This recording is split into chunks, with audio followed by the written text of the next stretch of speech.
Today we are field testing the implementation of a combination of eye tracking software, EEG software, some emotion recording and tracking software inside of a military Humvee. And the point of this trip is to try to do all of those three things simultaneously together in one place and out in the field. We've used a lot of these things in the lab in the past, but this has been a great opportunity to do it in a live drive environment with different weather conditions, different temperatures, and driving through different types of terrain. Well, we have an array of cameras that are set up around the cab of the vehicle.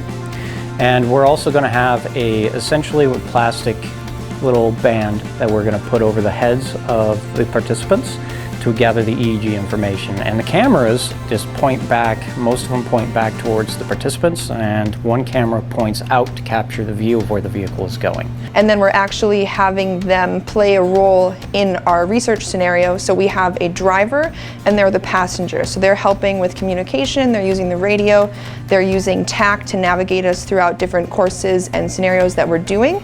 Measure the task load of the driver, measure the task load of the passenger, and see whether the driver can take over some of the aspects that the passenger is taking over. So if we can use these systems to find a way to increase safety or increase efficiency, that's going to be really beneficial. It's going to minimize risk. We're going to know exactly what's going on in their head. And we might even find instances where somebody said, that was really easy for me, but we have contrary measures saying that it was actually incredibly tasking. A lot of times in research, people will self-report things that aren't exactly what they're experiencing. And so using this tech allows us to kind of bypass that bias and see biologically and physiologically what's actually going on.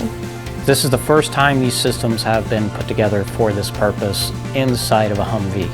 So we're working out the quirks. And every quirk we find, we know that we can improve upon it and move past these quirks and eventually develop a system that is going to be able to run a full-scale study, hopefully here within a couple of years.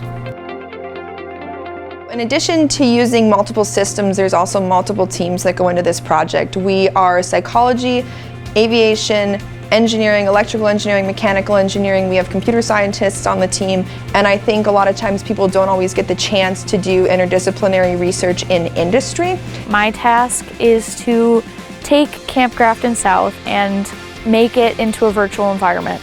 You know, something that we can put our Humvee in, like our virtual Humvee simulator in, and drive around in it. And it's great because personally for me, I feel like this is a great experience because I get a lot of helpful real-world experience. Well, it's a good experience to be able to work with a lot of different people and experience different majors and see their takes on things, and then I'm also allowed to help try and solve problems and add my input, and you feel like they value your input as much as you value theirs. There are still several more phases to go through. We're hoping to implement some aspects of augmented reality later next year and implement a heads-up display that we've been working on with a couple other companies and contractors throughout the United States.